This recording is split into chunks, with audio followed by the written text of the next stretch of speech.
Welcome student, स्वागत है आपका मेरे चैनल पर। आज हम Gujarat board class 11 OCM BA chapter 3 business service part 2 जो है उसका, और उसमें हम यहाँ पे डायरेक्टली स्टार्ट करेंगे।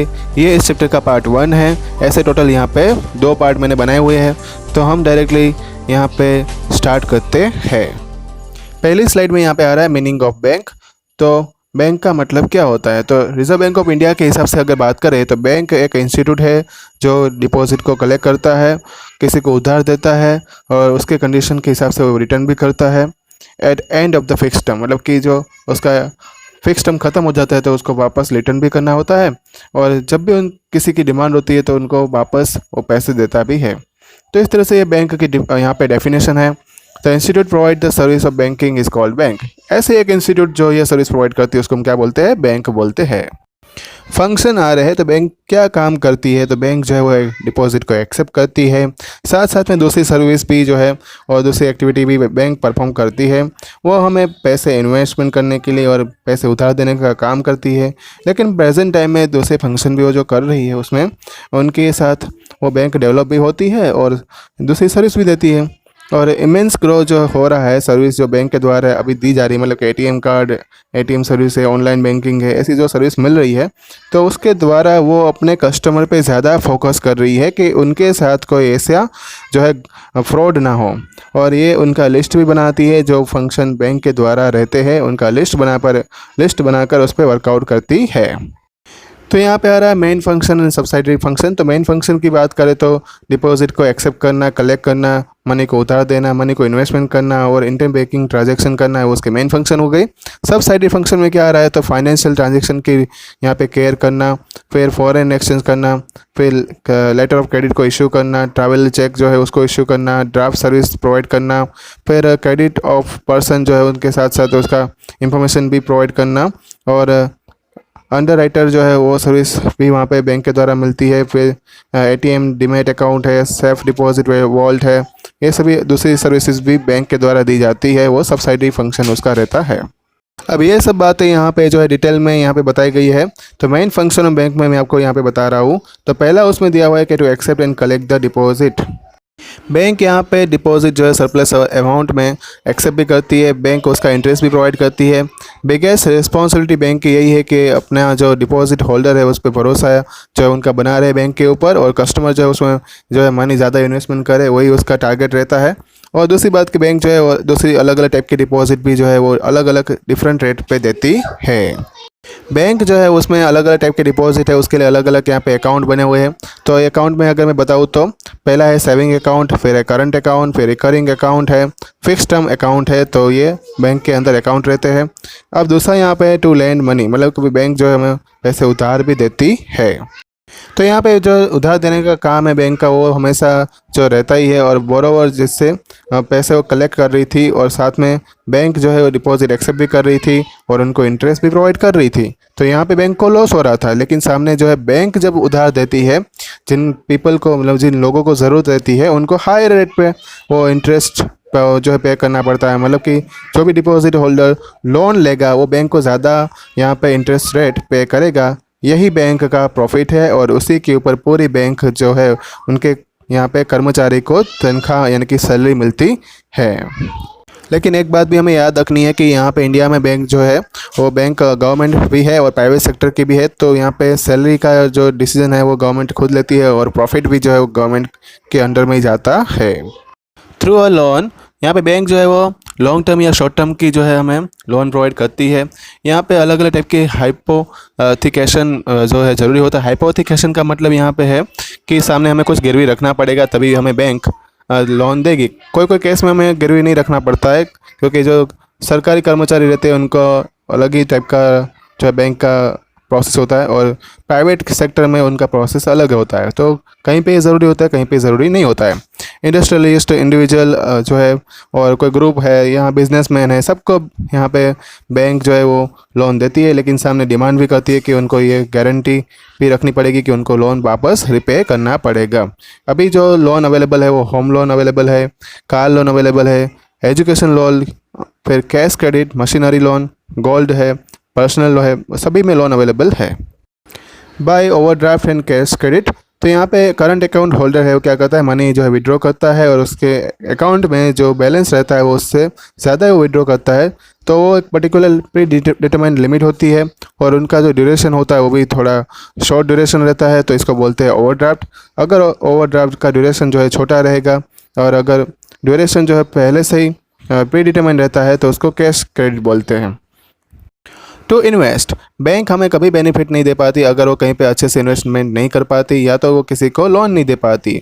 इसलिए ये ज़रूरी है बैंक साइड से कि उसका एक इम्पोर्टेंट वर्क रहता है कि उसको कहाँ पे इन्वेस्टमेंट करना है और ये सिक्योर प्लेस होना चाहिए, प्रॉपर कैलकुलेशन होना चाहिए।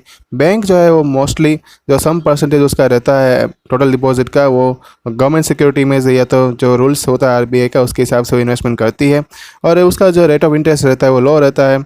और फिर वो बैंक जो है हमें कभी ऐसी ज़रूरत होती है कि भाई कहीं पे इंस्टेंट कैश है या तो इन्वेस्टमेंट में किसी को ज़रूरत हो गई इमरजेंसी में, तभी एक्सीडेंशियल सिचुएशन में भी हमें वो हेल्प करती है। बैंक मेजोरिटी में गवर्नमेंट सेक्टर में, गवर्नमेंट सिक्योरिटी में वो जो है या तो फाइनेंशियली कैपेबल यूनिट जो रहता है उसमें ज़्यादा वो इन्वेस्टमेंट करती है। फाइनेंशियली कैपेबल यूनिट्स मतलब यहाँ पे एक कंस्ट्रक्शन साइट जैसे पेट्रोल पंप है, कोई बिल्डिंग है, कोई रेसिडेंसी है, उसमें बैंक जो है ज़्यादा इन्वेस्टमेंट करती है। नेक्स्ट है to do inter banking transaction. ये भी एक अच्छा मेन फंक्शन है बैंक का जो इसमें इंटर बैंकिंग में देखने को मिलता है और एवरी बैंक जो है उसको कभी कभी ऐसी प्रॉब्लम आ जाती है कि उसके पास जो है कैश जो है वो नहीं होता है, तो 24 आवर्स के अंदर ये उनको ये ज़रूरत होती है। तो विद इन 24 आवर्स के अंदर जो है बैंक क्या करती है, दूसरी बैंक जिसके पास पैसे ऐसे पड़े हुए हैं जिनको ज़रूरत नहीं है कैश, वो उनसे कैश मंगवाती है और ये अरेंजमेंट जो है वो एक एजेंसी रहती है जिसके द्वारा ये अपॉइंट हो जाएगी, वो है आरबीआई मतलब कि सेंट्रल बैंक। ये सेंट्रल बैंक क्या करेगी, तो लैंडिंग और बोरोइंग मनी जो है मतलब कि किसी को उधार देना या किसी से उधार लेना, वो दोनों काम जो है वो सेंट्रल बैंक के द्वारा कंप्लीट होता है। यहाँ पे लेंडर या तो बोरोवर जो है उनको डायरेक्टली किसी दूसरे के साथ कांटेक्ट में नहीं आना है। इस तरह से जो बैंक का ये प्रॉब्लम जो था वो सॉल्व हो सकता है, वो भी पर्टिकुलर टाइम के अंदर ही सॉल्व हो जाता है। तो इस तरह से हम कह सकते हैं कि जो बैंक की डिमांड जो थी इंस्टेंटली पैसों की ज़रूरत जो उनकी पड़ी थी, तो इस जो है पर्टिकुलर इवेंट को बोलते हैं कॉल मनी। और यहाँ पे जो इंटरेस्ट भी उसको पे करना पड़ता है जिस तरह से उसको अमाउंट मिलता है। तो ये जो रेट ऑफ इंटरेस्ट रहता है यहाँ पे जो डिटरमाइन किया जाता है अकॉर्डिंग टू डिमांड और सप्लाई के हिसाब से, तो उसको बोलते हैं call money rate. Subsidy function of bank, तो look after the financial transaction of customers. तो यहाँ पे सब्सिडी फंक्शन हम डायरेक्टली स्टार्ट कर रहे हैं। पहला उसमें आ रहा है कि किस तरह से फाइनेंशियल ट्रांजेक्शन जो कस्टमर का होता है उसकी कैसे बैंक है वो ध्यान देती है। तो यहाँ पे दो टाइप के कस्टमर रहते हैं, एक डिपॉजिटर होता है, एक बोरोवर होता है। और इसमें हम बात करें तो ये सभी जो ट्रांजेक्शन होते हैं कस्टमर के वो तो बैंक के द्वारा होते हैं। और मानो कि कोई कस्टमर चेक के फेवर में भी अगर वो लिखेगा और चेक दूसरे पर्सन के नाम का वो देता है तो उसको भी मनी जो मिलते हैं वो वहाँ पे चेक के फॉर्म में वो बैंक ही प्रोवाइड करती है। और इसी तरह से जो चेक दूसरे पर्सन को मिलता है वो भी बैंक वहाँ पे जो है मानो कि कलेक्ट करके उसको जिसके नाम पे चेक होगा उनको वहाँ पे वो पैसे मिल जाते हैं और बैंक चेक को रिसीव कर लेती है। तो अभी बैंक जो है ये अलग अलग टास्क भी परफॉर्म कर रही है, जैसे कि यहाँ पे इलेक्ट्रिसिटी बिल है, फ़ोन बिल है, इंश्योरेंस प्रीमियम है और मनी को ट्रांसफ़र करना है एक अकाउंट से दूसरे अकाउंट का। तो ये सभी परफॉर्मेंस जो है बैंक यहाँ पे जो है ऐसे अलग अलग टास्क भी परफॉर्म कर रही है। दूसरा फंक्शन यहाँ पे है to do transaction associate with the foreign exchange. तो आज के दिनों में इंपोर्ट एक्सपोर्ट जो रहता है बिजनेस में वो कंपलसरी बैंक से होता है, फॉरेन एक्सचेंज भी इसके लिए रिक्वायरमेंट रहती है। और बैंक जो है उसमें क्या करती है, परमिशन लेती है सेंट्रल बैंक से और उसका ये काम जो है वो टास्क है फॉरेन एक्सचेंज को बदलने का। तो वो भी एक सर्विस जो है आजकल बैंक दे रही है, उसके रिलेटेड डॉक्यूमेंट वो रिसीव करती है और वो फॉरेन ट्रेड कर रही है। To issue the letter of credit, यहाँ पे एक बैंक एक लेटर लिखेगी दूसरे बैंक को जिसमें क्या लिखा होगा, तो पेमेंट का पर्टिकुलर अमाउंट लिखा होगा जो एक पर्सन से कलेक्ट करना रहता है। ये बात है जो एक बैंक है वो दूसरी बैंक को बताती है कि भाई आप इस पर्सन से ये अमाउंट कलेक्ट कर लेना with in the period of time. तो बैंक क्या करती है, जो पर्सन से पर्टिकुलर अमाउंट जो कलेक्ट करना होता है वो उससे कलेक्ट कर लेती है और फिर इस तरह से वापस वो जो पहली बैंक जिसने ये लेटर ऑफ क्रेडिट मतलब कि जो लेटर दिया हुआ था उनको वापस ये पैसे जो है वो दे देती है। तो इस तरह से ये एक ट्रांजैक्शन जो रहता है ट्रस्टवर्दी बन जाता है, मतलब भरोसे के लायक बन जाता है और बैंक यहाँ पे उनके द्वारा इनकम अर्न करती है बाय कमीशन, मतलब कि कमीशन एजेंट के फॉर्म में काम करती है और ये सर्विस भी बैंक के द्वारा ऑफर की जाती है। तो इसको बोलते हैं letter of credit. To issue the traveller check.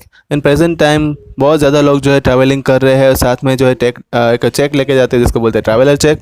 ये क्या करता है, जब भी मानो कि अपने केस कहीं पे खो जाता है या तो अपने पास आसपास एटीएम अवेलेबल नहीं होता है, तब ये चेक काम आता है। यहाँ पे अपना जो बैंक होगा वो दूसरी फॉरेन बैंक जहाँ पे हम आउट स्टेशन जा रहे हैं उसके साथ जो उसके मतलब टाइप रहता है उन बैंक में हम एक चेक अपना इशू कर सकते हैं और वहाँ से मनी को विड्रॉ कर सकते हैं। ये चेक रिलायबल रहता है और ट्रांसफरेबल रहता है। तो इस चेक का यूज़ करके हम कहीं जहाँ पे अगर एटीएम की फैसिलिटी नहीं होती है वहाँ पे भी ये चेक काम आता है। और अभी तो एटीएम ज़्यादा ही फैल चुका है, मतलब कि हम विड्रॉ तो कर ही पाएंगे, लेकिन तो भी ऐसे चेक की जो रिक्वायरमेंट है वो हम पूरी कर सकते हैं बैंक के द्वारा। Service of demand draft. तो डिमांड ड्राफ्ट भी क्या एक चेक ही होता है जिसके अंदर एक पर्टिकुलर सेम ब्रांच में ही ये ट्रांसफ़र होता है। इसमें पर्सन का नेम मेंशन होता है।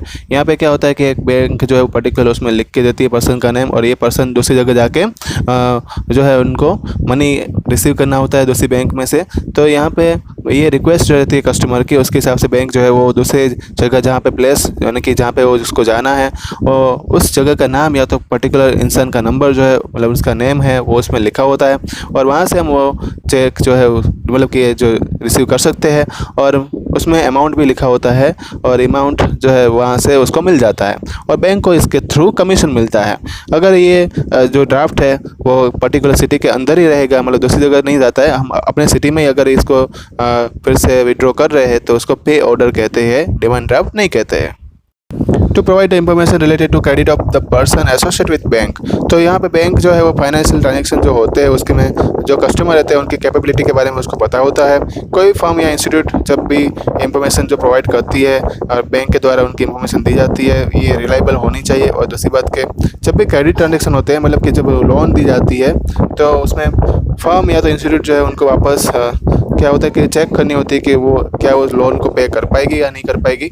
तो इस तरह से बैंक को एक सॉल्वेंसी सर्टिफिकेट जो इशू करना पड़ता है पर्टिकुलर इंस्टीट्यूट या तो ऑर्गेनाइजेशन का, जिससे उनको भरोसा रहे कि सामने वाला पर्सन या इंस्टीट्यूट या ऑर्गेनाइजेशन जो भी लोन ले रही है वो उनको पे कर देगी। तो इस तरह से यहाँ पे पार्ट 1 जो है ओवर होता है। पार्ट 2 जो है जल्दी आपको नोटिफाई किया जाएगा, व्हाट्सएप पर आपको होमवर्क सेंड कर दिया जाएगा। अगर आपको कोई डाउट है तो मुझे यहाँ पे कमेंट करके लिख के बता सकते हैं। तो रिवाइज करते रहना। Thank you all.